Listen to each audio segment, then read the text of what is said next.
It's the way I start out every live video with a sip of water. How's the mic? There we go. Up here, dead center.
If anybody wonders what I was doing there, toward the end, I was giving pulsated breaths. I was going, ah, but without the vocalization. That's the feeling of that.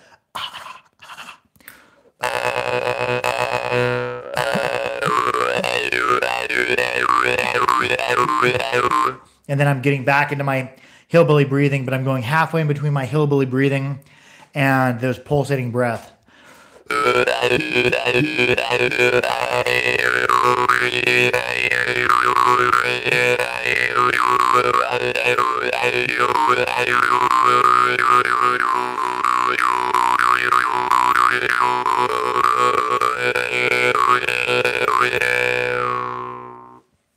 Been getting into a little bit more outward playing today. I'm like, I've been doing so much inward playing. I'll throw a little bit in there every once in a while.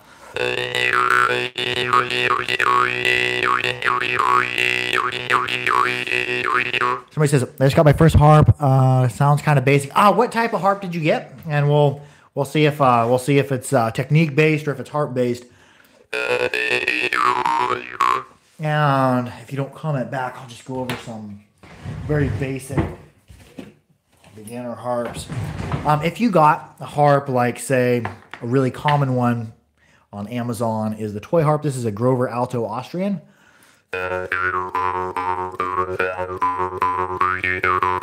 It is pretty basic. One thing you got to see is the gaps on it are super big, and it's just not. It's a toy harp, and it's relatively safe. This reed's flexible enough you're not going to break any teeth on it. Another harp people go for, just answering the question earlier, is like the Hobby Lobby mouth harp, which was my first harp actually, was a toy harp like this, or a Snoopy harp, and they're pretty, in general, I mean, this harp holds a special place in my heart because it was my first harp.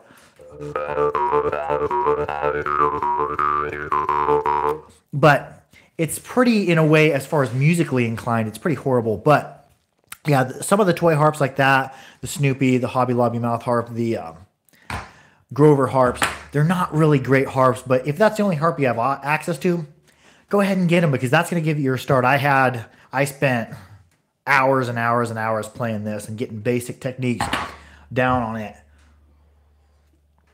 Let's keep moving forward. I was playing, got these Cobalt Cinco in last night, and I was tired. I was burnt out. I worked, I went back to work. I just had a baby last week. Then I went back to work on Tuesday or Wednesday of this week. And just baby kept me up at night. And I was burnt out yesterday when I did the unboxing. So I knew that they're good harps, but I just didn't know. I'm like, I'm just not in the proper mood to review them. And the steel on them is really, really tough. But this one is the one I chose for myself. It's in B. And it's gotten quite a bit light. Well, not quite a bit. It's gotten a little bit. Oh, thanks. Somebody said congratulations. This Cobalt Cinco has gotten a little bit louder. And this is the type of reed material I think that's going to wear in and play better over time. It's pretty thick, it's pretty stiff, and it's just today it's starting to flex better because these new hard reeds, they want to do this along the decks instead of, if the harp's facing this way, want to do this along the decks. And today I can feel it flexing better and it's making better sound. You can play them really, really fast.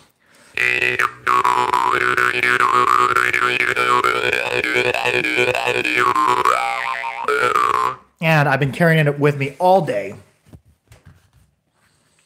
because the case, I dig the case. A lot of harps come with cases, but they don't function well. This one, I went driving around town, and I just, at every stoplight I stopped at, I pulled the harp out, played it a little bit, and then wiped it off, put it back. The case, many harp cases don't get a high review from me, but this one I'm giving an A+ on the case. It's leather, so if you're a vegan, this case is probably a no-go, but I'd never seen a case like this before. It's all leather. Somebody says P. Pokin bought off Amazon for $23.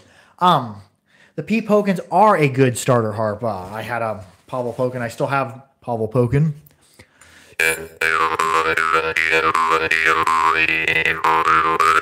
Got a little bit of... Oh, it got bent. I didn't. There it is. Yeah, playing this really stiff Kovat Senko. I'm used to putting a little bit more jaw pressure. I've been playing it all day, so I'm biting down on it too much. With the Pavel Pokin, like you're talking about, that's a perfectly reasonable starter harp for somebody. They're not, it doesn't give you a very pure note. But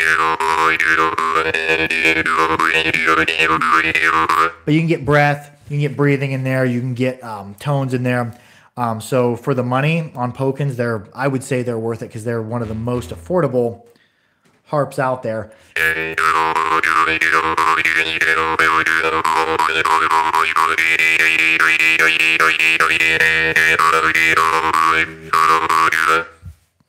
But yeah, that's perfectly reasonable beginner harp, and just check out some of my tutorials. It'll help you out because there's a ton you can do with the Pokin, especially for fast play.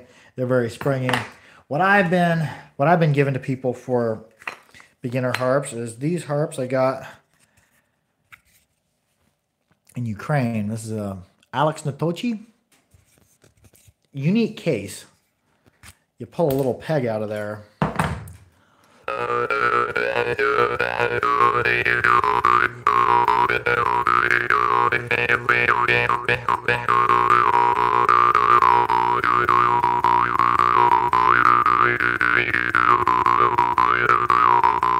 It's not going to be as loud as like a Pokin is, but very decent for a beginner harp, and the reeds are flexible enough.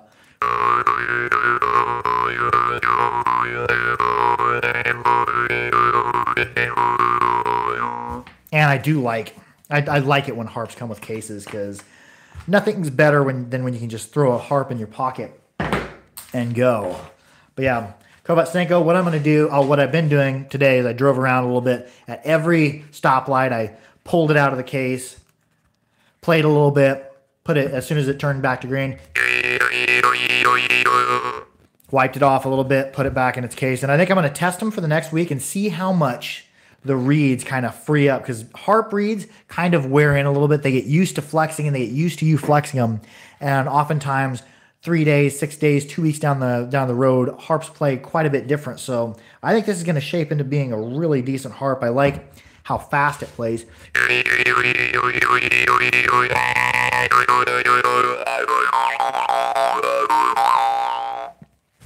And there's something interesting about the reed I haven't really seen, or about the frames I haven't really seen before. These are, I believe, a titanium alloy. It's stainless with titanium in it, I believe. We're lower at the back, we're thinner at the back here to put the reed in line, because the reed is absolutely in line with the frames, as it should be. Is lower at the back here, and then it flares out and gets thicker, because this area here has a lot of material over it. To keep it, you can put a lot of pressure on this, and it doesn't close the frames on it. And for a harp like this, that's this stiff, to play it fast, you absolutely need to put a lot of material there because you have to put a lot of pressure on there, and that's going to start to close the frame. It has a little bit shorter of a reed than I'm used to, or a little bit shorter of a trigger than I'm used to. I'm used to that height right there, and it's a little bit shorter, but it's so far it's been surprising me because it's been lending itself for a really good fast play. I go about that high on the ones I make.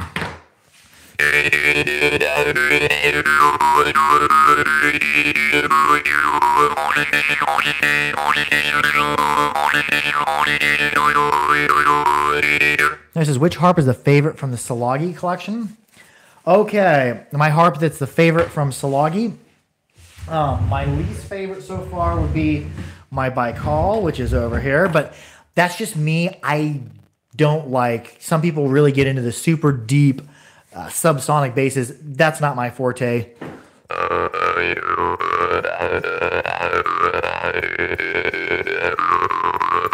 And the other harps I played from Salagi, I like the Chancellor, especially for beginners. If you're looking for an excellent beginner Salagi harp, get a hold of Mark Poss at mouthmusic.com. He sells the Salagi Chancellors here in the U.S. with like 2-day shipping. But my favorite in the Salagi line is the Blackfires.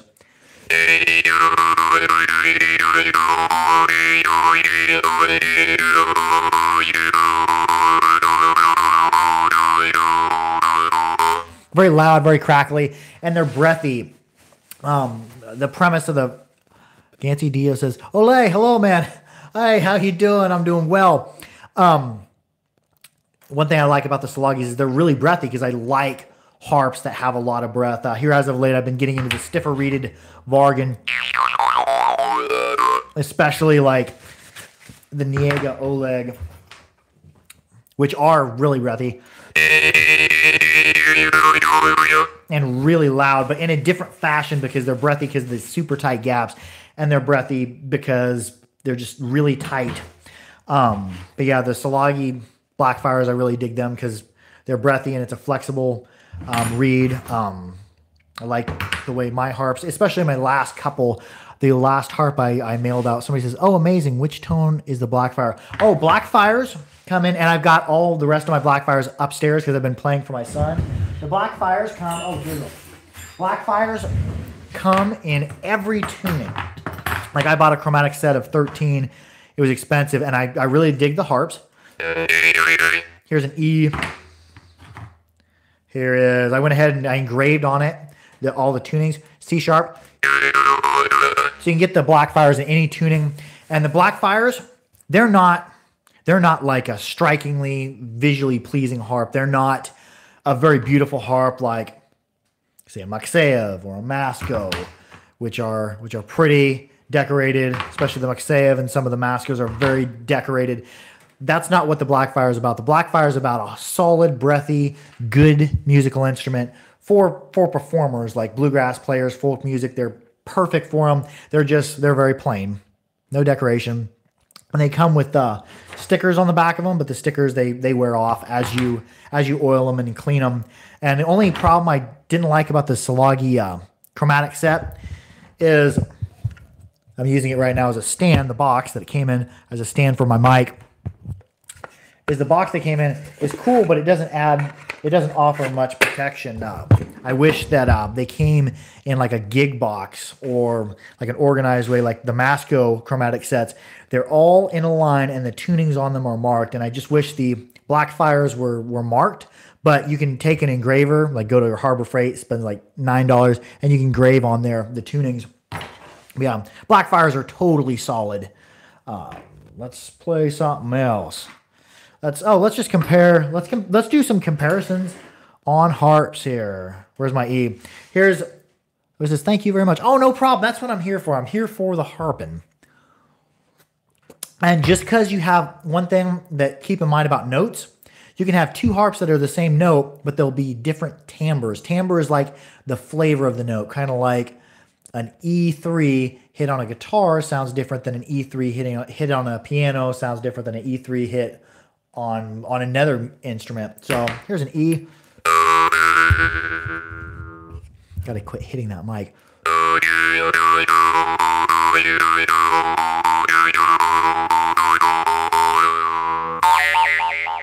That's a Blackfire, crackly, loud. They remind me of the way a cicada or locust crackles. Here is a E Maxeyev, which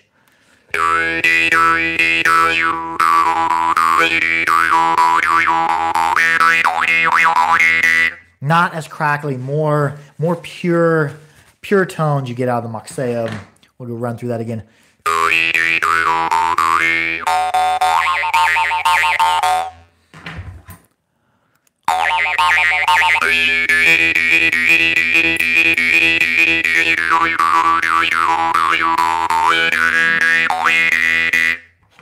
Go back to Blackfire.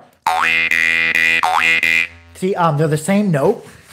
They may be, you know, fractions of whatever off from each other, but different timbres. Let's go over, let's do some comparisons here. I got a D sharp Blackfire, we have D sharp Masco average, and D sharp Oleg, the Niega Oleg. Let's try a Blackfire.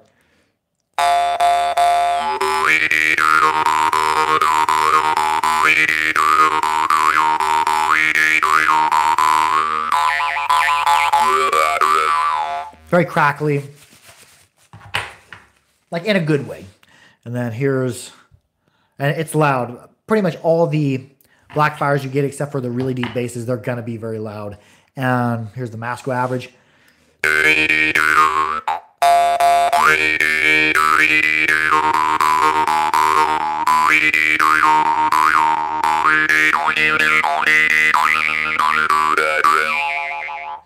Like Masco average is a little bit stiffer, a little bit. I think they're clear, not as crackly. And the Niega Oleg.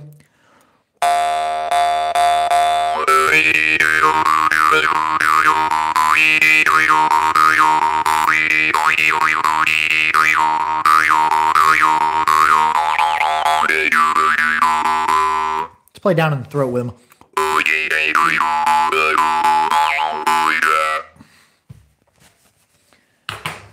Masco.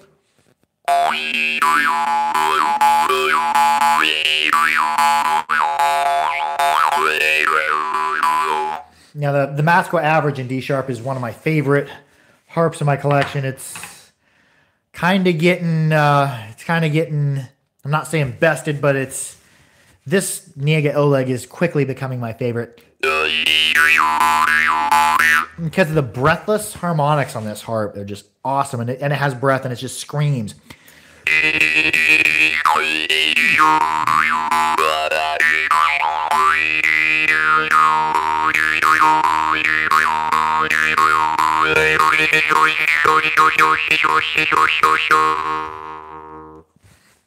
But I think the harp I'm going to be taking to work with me for the next couple of weeks, just try it out, is the Kovac Senko, because the case on it is an A+. The harp is heavy built stainless and titanium, I believe, frame, and it's just a stout harp, and it plays pretty good.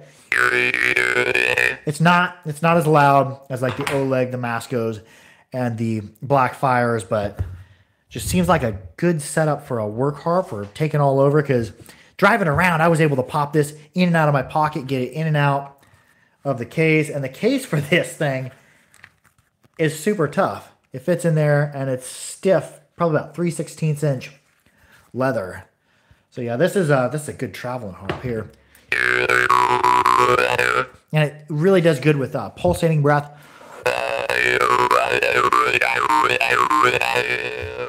But not as loud as as those other three.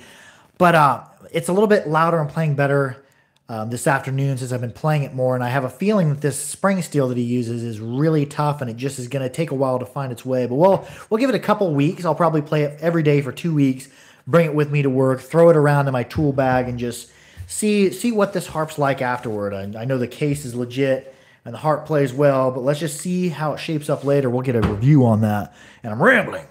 Let's keep moving here. Oh yeah, doing some more comparisons. Do we have a D? No, we'll just try I'm a new maker. I've been making in my spare time after work, cramming it in whenever I can, harps in my spare time in my garage. We're going to compare one of my harps to a Blackfire because I have a D that I kept for myself and I have a D Blackfire. And the Salagi over in Hungary, he's an expert master maker and he makes tons and tons of harps, so he really knows what he's doing. Get the bell ring on it. The range.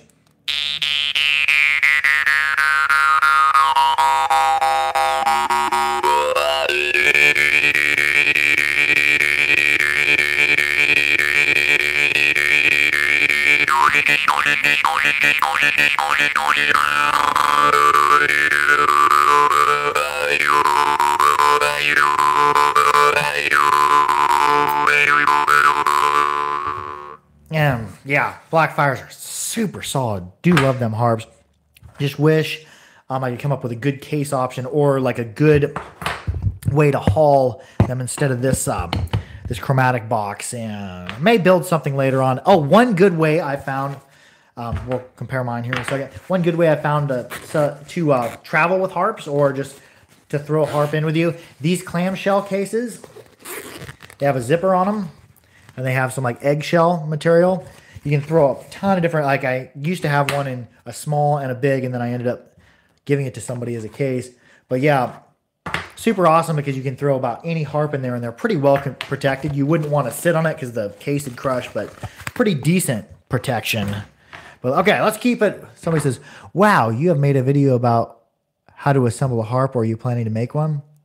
Yes, I have. I've made several videos on it. If you look up, go to my page and go to playlists. There's a playlist called Let's Make a Jaw Harp, a complete tutorial. It's a 19-part series that shows pretty much start to finish me making harps, turning 3/16 inch, 3/16 inch, 1018 steel and spring steel into harps. Look like this. Let's go ahead and, since you asked, we're going to go ahead and give a comparison. This is a Salagi Blackfire in D.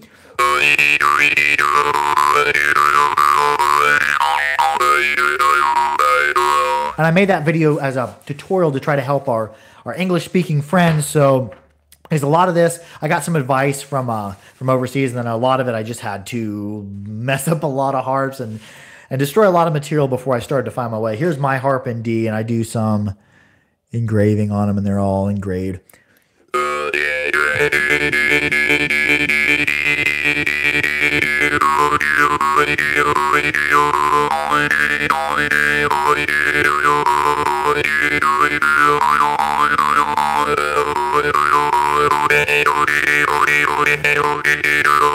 So I'm not quite as loud as the Blackfire. The Blackfires are louder. A little bit more crackly. I do my reeds just my triggers slightly recurved to suit, slightly recurved and just barely teardrop shaped to suit inward and outward quick play. So somebody says, what kind of music can I play on a jaw harp? Is it good for the type of music like a piano or woodwind to play? Or is that a certain type that it sells at it? I think first, what I would look at is getting a high quality harp in the key that you want to play in. That's going to go along with the song or the type of music that you play in. Like a common tuning would be, in many songs, would be D, especially I think in bluegrass or folk music, rock music. D's and E's comprise lots of our types of music. If you're playing with folk or bluegrass, I would lean towards something really breathy, like the Blackfires or the harps I make are pretty breathy, but I don't make a whole lot of them because I make them in my free time. I make them to complement my playing style, which is a breathy style play. Let me see if I can find my harp in A. Well, I don't know where it's at. I got so many harps in so many different places.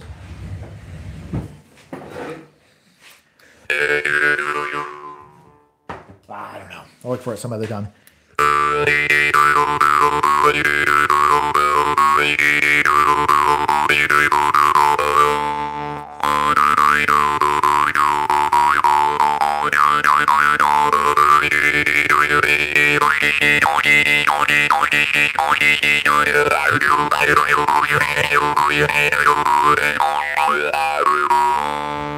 And to continue on that question, I was kind of thinking the wheels and cogs were turning as I was playing.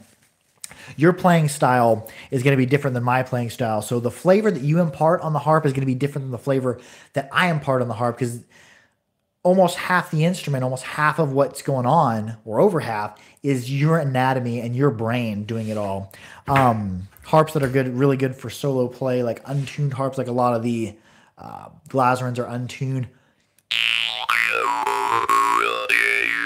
Star especially is really outer spacey. Glazerins are an outer spacey harp anyways, because they're flat on the front, they're milled out on back. They just have an outer spacey sound.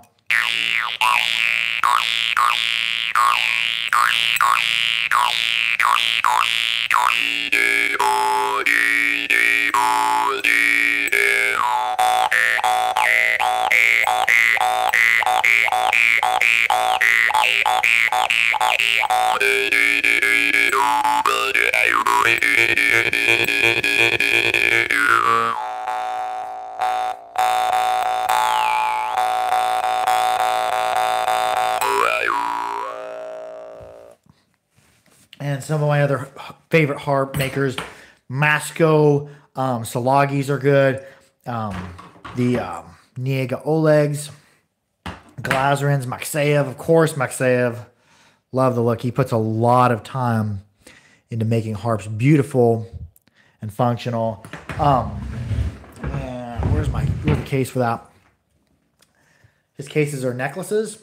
The only thing, I don't bring my Maxeyev out much for one reason, as far as like leaving the house and traveling with it, because the case that's for it, like if I'm just taking it with me, I'll just wear it as a necklace around Dylan's or whatever. And when I was in the hospital waiting for my son to be born, I just wore it as a necklace. You wouldn't want to stick a case like this in your pocket because it's not protected. Somebody says, love the necklace case. It's so convenient. It is convenient, but a case like this, fine to be worn around your necklace, around your neck.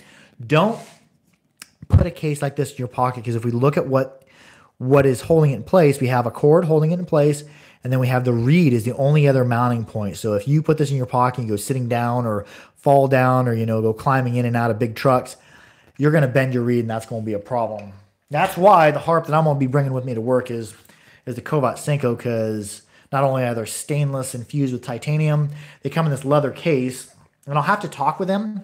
If this harp ends up breaking in really well, I'll have to talk with them about maybe a vegan option in the future, maybe doing like a canvas tent type case.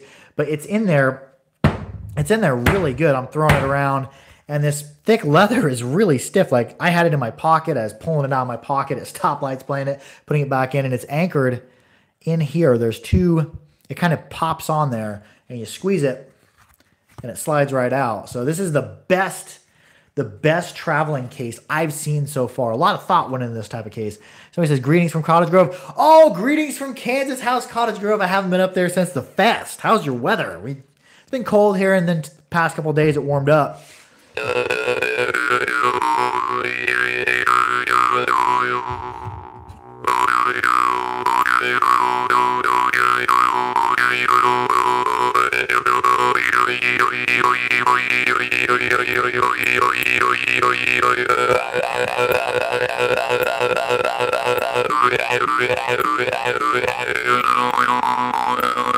And some more about some things I noticed about the Kovat Cinco.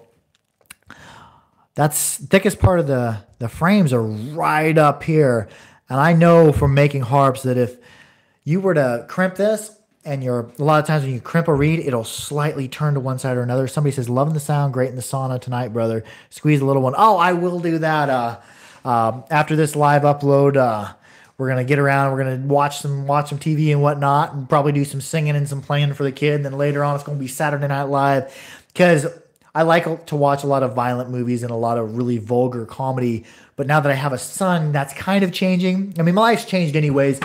Don't mean to get off topic on harps, but we gonna do it anyways. This is part of what's going on with my life. Since we've had a son, life's changed quite a bit anyways. I normally, drink a 12-pack of craft beer every weekend. I've cut that out for probably at least a couple years, because, caring for a child, you want to be on point when you're caring for a kid. When I'm drinking beer, I drop my phone all the time, so no beer while I have the little one, but I really do enjoy a good IPA, a good stout in the wintertime, especially barley wine. The last beer I actually drank before I quit, a couple weeks before my son was born, was Nebraska Brewing. It was a bourbon barrel-aged barley wine, ridiculously expensive. It was excellent. So that'll hold me over for a couple of years, or at least until I get together with some friends or the kid gets old enough that he goes off and stays. But anyways, my TV habits have kind of changed a little bit because I don't want to watch anything vulgar or profane. Because little ones, they're kind of sponges, and I want to impart good learning things into that sponge and not profanity and violence. I'm all for imparting controlled violence, like I'm going to get him into possibly kickboxing and jiu-jitsu when he gets 5 or 6 years of age, because that's a competitive style. That's a constructive type of violence. It's good for you, and it's good competitiveness.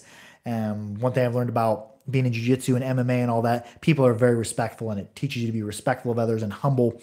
But as for the kid, what we did today, I'm getting off topic. We're going to talk about the kid for about another 2 minutes. As we chilled for a while, I've actually edited the videos and uploaded the videos you've seen today, the Kovat Senko's unboxing. Well, I had my son in the crook of my arm, and it was kind of challenging, but I'm able to type with him in there. And then in the background, I had Neil deGrasse Tyson talking about a video here on YouTube. It's called What is Genius? It was talking about creativity, and smart people are all over. Somebody says, have a good day, friend. I'm off to bed. Yeah, sweet dreams, dude. Oh, yeah, Porky Miller says we'll be back in Cottage Grove in August. I think it's 10th and 11th. The Fest in Cottage Grove, Oregon. Be there. It's some people are shy. Some people don't like large crowds. Like, we're not talking like a festival of 10,000 people. I think last festival we had 500 to 600 people show up over the course of several days. So it's not a huge gathering. It's more of an intimate setting where you can sit down and you can jam with other harpists, didge players. There was what was that guy playing a mandolin? There are all sorts of washboards. There was ladies singing, tutorials how to play the jaw harp. We have band scramble. It's a very intimate setting. Somebody says, what? When is that? Oh, that's August 11th and 12th in Cottage Grove, Oregon. And this isn't a massive festival. It's free to get in. We will start probably in the spring or in the summer raising money, doing harp and case sales, kind of at an inflated price. And you would get a handmade harp and a case just to help, and that your money would help support the festival. Porky Miller says it's the August 10th and 11th. And that raises money so that we can make it free for everybody to get in. I'm going to have beginner harps there for extremely cheap so that I can run the beginner class again. We had people come in, and it was absolutely free to take the class. I had big buckets or big things of sanitizer, water, rinse water, all that. So you could rinse off a beginner harp and sanitize it, put it on a plate. And I would sit there and I would teach beginners how, and it was so rewarding. I would teach beginners how to play the harp. And, you know, they didn't have to pay anything, so they could play that harp. And if they wanted to, you know, take it home, I think I had them for $10 and some for $15. If they want to take it home, they could pay that. And it was cool because some people would go home, they would bought harps and then went home. There were a couple youngsters who did that, and they came back the next day and they were playing much better, and I was impressed. I'm like, oh, that is so awesome to see. Yeah, beginner classes, the band scramble, performances, concert. There may be some, this year there may be some really cool artists showing up, bands showing up for the festival jam. And then after the festival ends, where's Cottage Grove, Oregon? Where's Cottage Grove located? It's about 20 minutes from Eugene, Oregon, in Oregon, United States. And I'm going to wrap this up in about 5 minutes.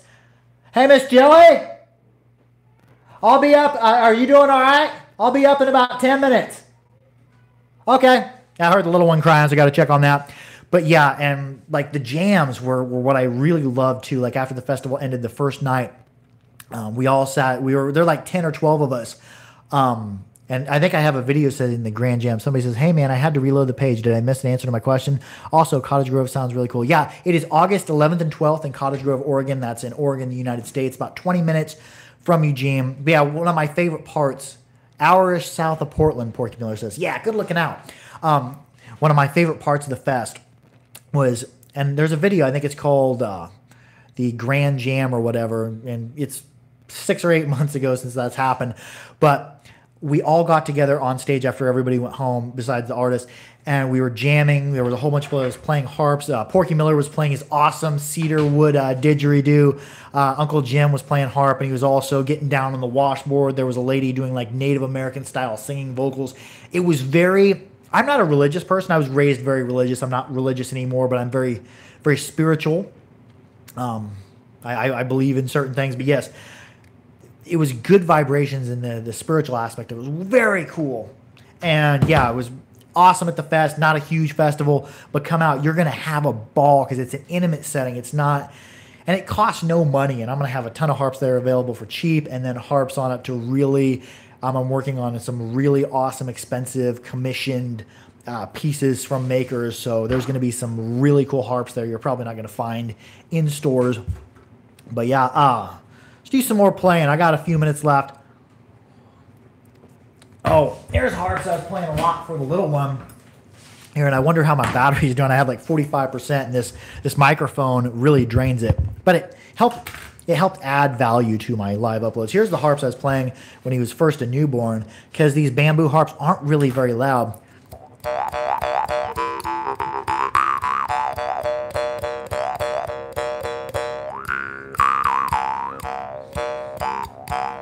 Oh, and that reminds me, here in about 4 weeks, I'm going to have some really, really cool bamboo harps coming in. Like these are a cheaper Corinding and Hone Tongue, or what people call, I think, Kubing.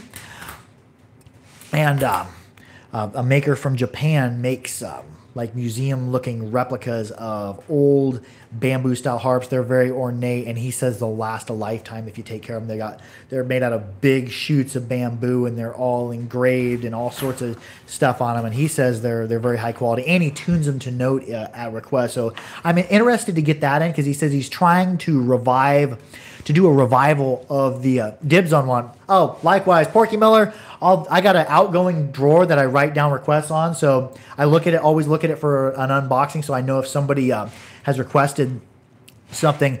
But yeah, he says this is amazing. Thank you for talking about this. I live in Hungary, but I'll do anything to get to Cottage Grove. Sound like home. Oh, I missed the last part of your. But yeah, come on out. Also follow us on Facebook, the North American Jaw Harpist on Facebook. Also, my store is called the Harpery, but I'm not here to advertise harps. That's not what my YouTube channel is about. But yeah, check out the North American Jaw Harpist. We're going to be doing updates. I'm going to be doing updates on the channel. If you can make it out to Cottage Grove, if you come expecting a huge 10,000 festival people, some crowded commercialized thing, you're going to be disappointed. But if you're coming for an intimate setting to fellowship with other harpists and learning, and the thing is like me and Nico Cornelius, we're bouncing techniques off each other, because Nico Cornelius is a fantastic marchanga player, plays extremely fast, has this percussive style that I can't even touch right now, but it's awesome to get in touch with other people and bounce techniques off each other. One of the coolest, I got 20% left on my battery, so I got 10 minutes left. Then Porky Miller was jamming with during the Grand Jam. He has this awesome, like really trippy, out there techno way he plays, and Uncle Jim was out there leading the front of it, and there was a band from where was it, Seattle, the Spicy Boys, I think they're called. There were people on turntables playing with didgeridoos, playing with jaw harps, doing all sorts of effects and everything. It was just so cool. Mandolin players, there were fiddle players there. It was an awesome time. So if you're coming looking for a small festival where you can have conversations with real people and sit there and jam with people and learn, if you're a beginner, you can come learn for free. The festival is for you. It's gonna be a ball. But talking about those bamboo harps, Steve Kinwald makes them out of Japan, and he says he's trying to revive the old school, the old ways, because he says properly, like a kubing like this is very cheaply made in small third world country villages. A lot of children make them, and that's an awesome thing, because you can get these for $5 to $15, if even that, and that's awesome. But here, these are made slow and painstakingly by craftsmen who really, really cares about it. Like, he was talking to me, I'm like, well, I knew that he got them, I commissioned them, and then he measures off, I think, museum replicas for his I can't even think. He takes measurements off museum replicas, and they're based on ancient designs. And I know that he had the harps finished. I'm kind of having a brain lock here. He had the harps finished, and I'm like, oh, when are they going to mail out? He's like, oh, I want to keep them for at least, oh, hey, what's up from Italy? We're from Kansas here. He was talking about how he wanted to wait 2 weeks to hold on the harps, because he didn't want any warping or any disfiguring of the wood after he worked it. And I'm like, I really appreciate that, because that is somebody who pays attention to quality. What is the name of your shop again? Sorry, I missed it. It is called, I'll just write it down, because it's a made-up word. Harpery, like at the end, is a made-up word. It is called, instead of Beb Corp Harpery, it is called The Harpery. the Harpery on Facebook. And if you can't find me, a lot of times Facebook won't let you find it if you're not friends with me. Just shoot me a message on Facebook. My name is Jamie Bebb. My last name is Bebb. So just shoot me a message, and I can help you with techniques. I can send you videos over Facebook. But as I was talking about, yeah, I'm really excited to get some bamboo harps, some really high quality made ones by somebody who really has a passion for what they're doing, and they're not out there to mass produce them. They're out there to. Every piece is a work of art, it seems like, and they were expensive. So I guess the unboxing will tell. And he says they kind of break in like a jaw harp does over time. It's gonna change. Okay, we're gonna play one more harp. I'm gonna play this harp. This is another not Kovac Senko. This is another Oleg harp that came. That shipment, I think I'm gonna be uploading that this weekend. My unboxing, because it didn't go well. They were fantastic harps, but they got water spilled on them or something because they sat in customs for over a month and it rusted really bad. So I removed the rust off it, but it had deep pitting. So I soaked it in cola and redid the oxide. Somebody says, love the Oleg that came yesterday, dude. Yes, those Oleg are fire. Some of them are kind of picky with the technique, but once you play them for a couple hours, that reed finds its way and really flexes because his gaps are fiery tight. This is one that I cleaned up, and you can see the pitting from the rust. I discounted all of them, but they played fantastic. Even when they were all rusted up, I was so heartbroken. They played fantastic. So springy, so ear piercing. This is a harp that projects. It's louder. It's louder than the Blackfires. I think it's louder than any of the Glazern I've played so far. Don't quote me on that. We'll get close. Let's get a good representation. I'll hold my head the same distance away because this microphone gets louder as we get closer. And Glazern is a fantastic maker as well. A lot of people look down on Glazern. They're like, oh, I don't like that machine-made crap. I'm like, no, dude. The Glazern is a huge line, and their harps play very well, and it covers so many different sounds. And the tune kits, I've gotten 2 tune kits, I've gotten 1 tune kit. I've got another tune kit on the way. Of his harps are just fantastic. They come in a big wooden box that's all laser engraved, and each harp sits on red velvet, and there's little wooden puzzle piece retainers. Just fabulous. I really dig Glazern harps, and people are like, oh, it's made by a machine. No, it's cut out by a machine, and then the reeds are hand ground and adjusted. Yeah, I'm a big fan of Glazern. Don't care if they're laser cut or not. Let's get back to, we're going to do some comparisons here. Here's a Star. And Star is a little bit lower of a tone, so a lot of lower harps or bassier harps aren't as loud. Somebody says, I bought the Morchang as my first harp. Oh, fantastic. Morchang is an awesome harp if you want to play fast and springy and percussive. Here's a Blackfire. Loud, crackly, piercing. Here's an Oleg. It's loud. Like other harps that are really famous for being loud is Masco. And these are both D sharp, so it's good to compare the Masco average D sharp to the Oleg. Somebody says so many different sounds. Yeah, these are 2 that are the same note, but they do have slightly different timbres and different feels. It's hearing one thing over a microphone doesn't quite cover all the feelings that go on in your head, the sensations, all that.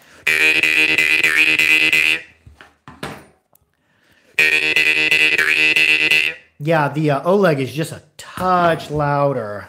But the Oleg harps are not stainless. They will rust. So if you got an Oleg harp from me, make sure you're wiping them down, wiping them off with coconut oil, mineral oil. There was one other oil somebody said, or not mineral oil, but ballistol oil. Mineral oil might actually work because, I mean, it's food safe too. You can use it, your food grade mineral oil, on cutting boards. That's what I used on my table here. So yeah, I might try that. But yeah, so we'll play one more harp. I'm starting to go brain dead. Hemp oil is good as well. Oh, nice. It's good to know. Other harps that are pretty loud, not quite as loud as the Maxeyev, are pretty loud. And one thing I noticed about, somebody says, I haven't been cleaning it. Thanks for that tip. Oh yes, wipe it down. What I do is I wipe down with a napkin or a paper towel. Oftentimes I'll use socks when they wear out, clean socks. You know, you get a hole in it. cut it in half, and just use it as a rag. Wipe it off real good. I keep coconut oil. I saved some baby food jars here from a friend who had a baby. They saved me a whole bunch. Take a little dollop of coconut oil. Take it. I wipe down the reed. I wipe down the frame. I'll give it a wipe down with a rag that's already saturated in oil. Just set it off to the side. You're good to go. Because even a Glazerin harp, which is stainless, and then it has a corrosion-resistant reed, if you neglect your harp, eventually you may see rust on there. And people say, because even stainless can rust. If you've ever left in the right environment, if you ever left a kitchen knife as a bachelor, you know, you don't wash your dishes so very much. Somebody says, got the lighthouse for Christmas, world of difference from the old. Oh, nice. I'm glad you enjoyed the lighthouse. Glazerin has a fabulous line, and the lighthouse is at the bottom of their range. They produce a ton of different harps and different price ranges. But on to stainless steel can rust. Like, when I was a bachelor, I didn't, you know, do my dishes, didn't housekeep like I do now. And you leave a stainless steel knife or stainless steel kitchen tools in a dirty sink full of dishes, they will rust. The bacteria-rich environments. And there's bacteria in your mouth too. So I'm a big fan of wiping harps off at the very least, and then oiling with coconut oil or other food-safe oil. The guru Wayland Harmon says he hasn't oiled his harps in 2 years and hasn't had any rust. And I would probably believe that. That's probably accurate because my kitchen knives, I use carbon steel old hickory kitchen knives from the 70s, made in the US. They would rust very easy, but after they get the initial patina on them, all you have to do is I wash them in hot water and soap and then wipe them off real good, dry them, and put them away, and they don't rust at all. So that patina protects quite a bit. And that's the direction my harps are going. The last harp I sold out, that one in G that I sent to a friend and harp expert, and he ended up really liking it. He said it played like a traditional mud harp. Somebody says, do you sell harps? Do you have anything for a beginner? Yes, I do sell harps. We'll talk about the harp I mailed off. It was in G, and I finally mastered using 1095 spring steel with a Rockwell of 48 and no tempering. Now I'm just going over to oxide. These are tempered, and I'm just gonna go ahead and tell you what I used to do with my harps because I'm not going to do it anymore. I said when I came to a new way of doing a protective finish. This is my old finish, and I was always very secretive about it. But I'm just going to go ahead and give you the secret now, just because I got a new method. I'll give you the secret of my new method too, because my new method is user serviceable. What I used to do is I used to soak them in vinegar for a half hour twice, wipe them off. It takes the blue oxides off the reeds, and it turns kind of gray. And then I'd have about 15 minutes of rubbing each harp down with oil, getting any flash rusting off there, and that gave me a gray coating of oxide. And then I would buff each one quite a bit by hand with a napkin or rough paper towel till it was nice and smooth. And then I coated them with a light coat of coconut oil, put them in the oven, and then slowly heated it up. I started at 170, then I went up 15 degrees every 5 minutes till I hit 420 degrees, and I held that 420 degrees for 20 minutes. Sometimes I experiment around with 40 minutes as well. But when you're tempering, you slowly increase until you reach what's called the cone. The cone's the top of where you're going to go, and you have a hold. And then I just, after my hold of 20 minutes, I shut the oven off, let them cool down overnight. And that gave me this, underneath it, as it wears away, you'll see oxide underneath, but this is a polymerized oil finish. It is the same finish that you accumulate on a cast iron skillet. If I were to do this finish enough times, it would turn black. But I ran into lots of problems with that because as harps would cool, they would cool inconsistently, and the next day I would have to do a whole bunch of adjustment on the frame. But because when you temper something, I do cold bends and it relaxes the bends so they would tighten down. So I'd oftentimes have a whole bunch of adjustment to do. Now what I'm doing is much, much more simple. And in the last harp I mailed off, really turned out nice because I was able to get my laser tight gaps, because before when I tempered, I didn't get my gaps as tight, and because I knew that the harp would adjust and move. I'd have to do extra adjustment. This last time for that harp in G that played like a mun harp, and the guy said it played like a traditional mun harp, which that is such a nice compliment because mun harps are really cool. But now what I'm doing is I get my harps down till I get my laser tight gaps. It's about a paper's width the whole way. And with my new vise and the new jaws, it's really assisted in the adjustment of harps so I can get them laser tight gaps. But anyways, I would get my harp set up exactly the way I wanted it. Then, I'd wash it down with Dawn dish soap and get all the residue from the shop off there. And then what I did is I soaked it in vinegar for 30 minutes and then took and wiped it off because my spring steel has a blue oxide coating on it. Got that blue oxide coating off there and then wiped it down real good. And then I soaked it in Diet Cola. I soaked it in Diet Pepsi. And every hour for about 4 hours, I would take the Harp out and I would clean it off real good. Get any black, there's kind of a black oxide that builds up on there, and get that off real good, put it in there. And then after the 4th time, I just let it soak overnight. In the morning, I buffed it real smooth, and I spent about 10 minutes buffing it with coconut oil and rough paper towels. And it came out into this like nice gray satin patinaed finish. And I'm doing that now with all future harps because as you play a harp, any harp that has any type of oxidized or polymerized, I think Blackfire are a veggie oil based coating, I think. As the coating wears off over the years, all you have to do to renew it is soak it in cola, whether it be Coca-Cola, Diet Pepsi, whatever. I just got Diet Pepsi. I don't drink pop much, but I got that and soaked it in there overnight. And if you want to redo the patina, you just soak in pop, because a can of pop, you can get it for anywhere from 25 cents if you buy in bulk, or 50 cents at a convenience store. Somebody says, before you finish, do you schedule for your streaming? Because I have some questions for as I practice. I'll tell you what, viewer who just commented, look me up on Facebook. My name is Jamie Bebb. Shoot me a message, and any questions you have, I'll answer for in a messenger form. I can make 2-minute videos and stream them over my Wi-Fi over message, so you can just watch my video replies. So if you need a technique broke down for you, I can break it down for you. Now over time, the channel is starting to gain some momentum. It's starting to get more popular. I spend a lot more time answering because I've got 200 and some, I think, videos out there, and some of them have 20,000 or more views. The older ones do, especially. I'm getting more busy with subscribers, but for right now, if you have a question you want it answered over Facebook, I can answer it for you. But when we start getting more and more subscribers and more views later on, eventually I'm not going to be able to do that. Somebody says, will do, and don't forget the previous watch asked for you beginner. Oh, thank you for reminding me, because my brain goes 100 miles a minute. Some harps I suggest for beginners are Pavel Pokins, Salagi Chancellors. You can get them from mouthmusic.com. The Salagi Chancellors you can get.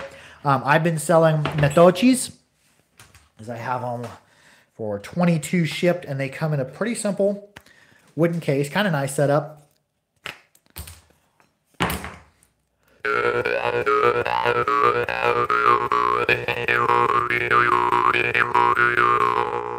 That's more of a bargain style, and they're not the clearest or the loudest, but they do play well, and they're fun to play. And the thing I look for in a beginner harp is something that has a simple enough learning curve that a beginner can use it. I would not recommend like a Maxeyev or a Blackfire or some of the Masco or like a Niega Oleg or anything with a stiffer reed, because they're harder to learn on for a new person. Other harps that I recommend. Where are we at here? For beginners, Merchunga. Merchunga are good for beginners. They have pretty simple learning curves. Okay.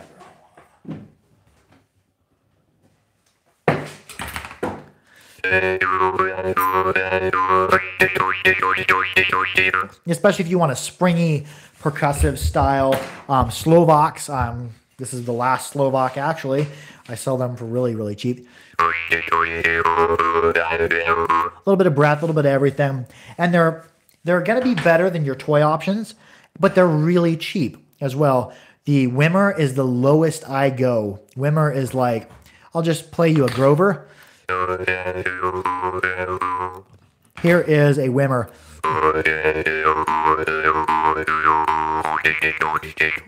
So it's better than a Wimmer is better than a toy harp, but not by much. And then other ones. Oh, I do have one harp here that nobody's claimed as a beginner harp. This is one that I made. It was destined to be a professional harp, my professional line, and go out to somebody on a wait list.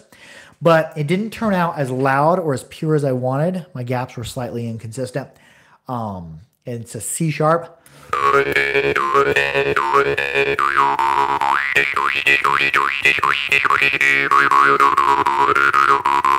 Plays very, very well inward. I don't remember about outward.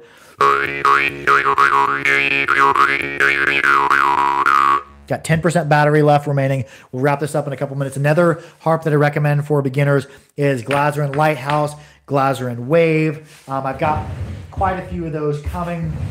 Glazerin Compass is good for beginners. It's probably the easiest beginner harp to learn on from Glazerin. But it is also not as loud as like the Lighthouse and the Wave are much louder, much more sensitive than the Compass. But for a simple learning curve, the Compass is good, but there's just not much payoff because there's not a lot of sound going on, but you can't really miss strike on them. So yeah, those are some of the beginner harps I recommend. If you want to start out on the higher end, more loud, more sensitivity, the Wave and the Lighthouse. And I'll have some of them back in stock here pretty soon. Phone's about to die. It just flashed up that I have 10% left. Thank you to everyone who tuned in. I love y'all. I hope you're having a good weekend. I've actually had a great day today. This week was really hard because we had just gotten home from the hospital on this week. Somebody says, how can I get one? How would you recommend that I start with building one of basic tools? Check out my, okay, I'm getting all sorts of questions. You can get a hold of me from the Harpery on Facebook or shoot me a message, Jamie Bebb. I take PayPal. I mail harps out, the next morning. They arrive in 2 to 3 business days in the United States. Shipping's always free. I ship worldwide as well. Somebody says, all I have is Snoopy harp. Didn't even know professional harps existed. Get a hold of me on Facebook. I'm Jamie Bebb. Last name spelled B-E-B-B, or the Harpery. We can PayPal. I can get you a harp out for $15 shipped on the lower end, like the Wimmers, or 22 on the Tochi, stuff like that. I'm also going to have Lighthouse and Glazerin coming back in, and the professional quality Glazerin. I've got custom harp builds commissioned from Litanov, Babayev, some of the better harp makers in the world. Got a huge Masco order coming in here in the spring. He's got to process that. Oh, somebody asked, how can I get started building harps? Watch my tutorial, Let's Make a Jaw Harp. It's a 19-part series on harp building. Also, add me on Facebook. I can answer a lot of your harp questions. Comment on the videos, like, share, and subscribe. I got to go. My phone is about ready to die, and I don't want to lose this upload. I love y'all. Adios.